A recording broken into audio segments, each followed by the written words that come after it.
Hello again. Now, rail transport remains attractive to commuters because it's affordable. But South Africa's ailing infrastructure is depriving commuters of using this transport option. Today, here on eNCA, we've been taking a closer look at what dismantled the rail network and the efforts to restore it to its former glory.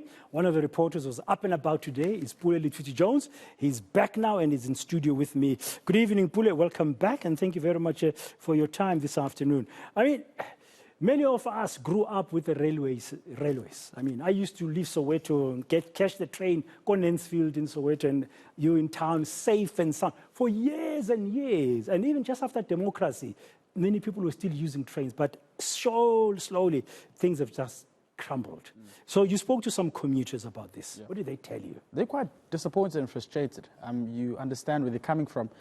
They're citing so many reasons, such as safety and some of the coaches or train, carts being, of course, congested as well.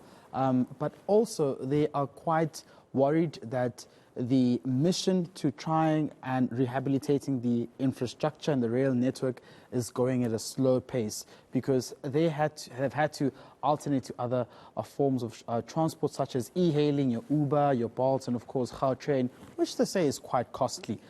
So they patiently waiting for a PRASA to come back on the networks and start and fixing some of the trains. Of course, PRASA has said that they are of course opening some of the corridors. They are in the Western Cape, Eastern Cape, Gauteng, work is in progress to try and bring back the trains. But commuters are saying this is really moving at a slow pace, and using a taxi every day is quite costly.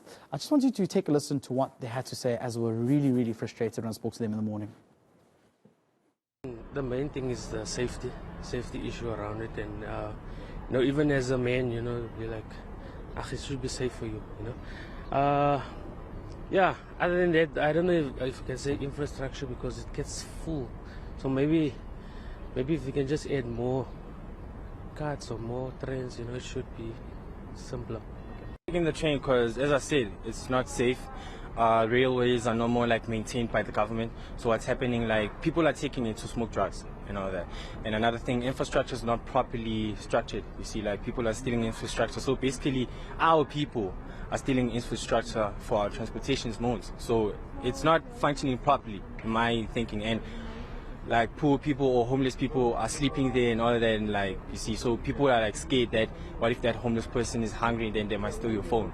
You see, some of us have Okay, they're bringing new trains into this country. They bring them in, the president introduces them, they do everything like that. They say, here we are, we've got everything coming like that. Where's it working? Where's it working? Where's the Metro Rail working here? Huh? Here in Praza, for example, here in Park Station, Johannesburg, there's no water in this place. So when people come here from buses from all over South Africa, whatever, they can't use a bathroom, there's no water, there's no sanitation. Is this what their infrastructure is? But then they come and they say, no, we've got everything's working with Metro Rail. Where? Where's Metro Rail working? Where? In the Western Cape, where I'm from, there's no cable. So all those trains that the government introduced and said beautiful trains, they're not working. Looking at those visuals where you were at Park Station this morning, Pule, I'm thinking back a few years ago, even last year, it was so dirty. Yeah. You had hawkers everywhere. Yeah. At least they've cleared them. Some of the people we were talking to, I can see the entrance there. It's cleaner and stuff. And I've been to Park Station several times this year, and I've seen the change, but there's still a long way to go. I mean, if there's no water in the toilets, then you have a problem with the infrastructure. But, I mean, the rail network itself, what is PRASA saying about the efforts to fix things? Because you showed us the visuals in Germiston. It's not happening. Germiston is a nightmare. In fact, when you walk in there, there's homeless people just sleeping in some of those wrecked buildings which belong to PRASA. You can see that someone was just on a mission to stealing the copper cable there. The railway line is just dilapidated. It's crazy, Britain. And firstly, when we went there, when we tried to film, we saw that we could actually be in danger. We had to go back and request for an escort of the EMPD to try and help us to film and show how it looks like. It's a disaster.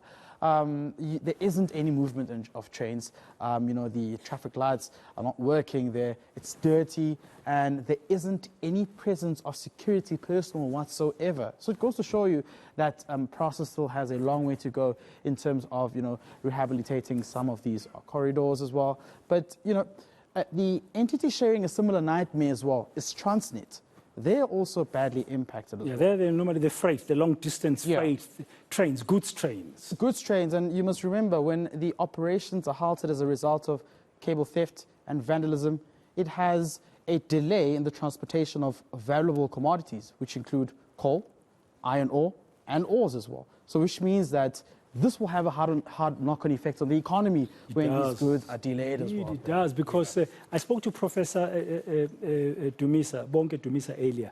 He said, until you deal with the lawlessness, and then you find the buyers of the metal, the buyers of the copper cables, the buyers of the stolen railway tracks and stuff like that, and stop that scrapyard business that's illegal, you won't stop the vandalism on our railway network. Yeah, I think it's another pandemic as well. I mean, it does not only have a knock-on effect on PRASA and Transnet, but also in the city of Joburg as well, in the country worldwide, we've seen how vandalism has been at the center of everything, Pradan. So let's just take a listen to PRASA. Let's just take a listen to what they had to say. Cool. We've been doing a lot of rebuilding our infrastructure, rehabilitating our infrastructure across the country. A lot of work has gone into this. I can tell you now that we have recovered about 18 of our corridors, which is a significant improvement. We are running trains in the Western Cape, Gauteng, KwaZulu-Natal, in the Eastern Cape. We've returned the services, the commuters are back.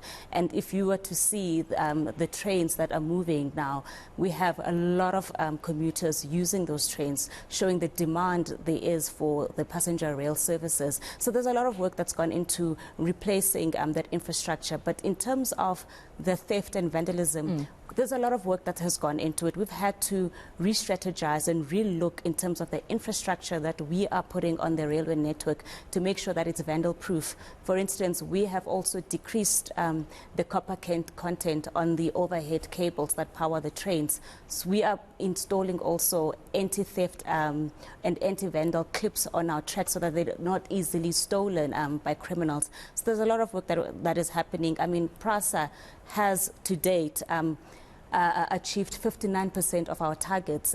We are rebuilding, we are restoring the services. The numbers are going up, but there's a lot of work that's going into rebuilding the railway infrastructure. Okay, that was Letshwiti-Jones there, what he saw in and around parts of Gauteng, in Johannesburg, the areas like Germiston, in Ekurhuleni, but led to him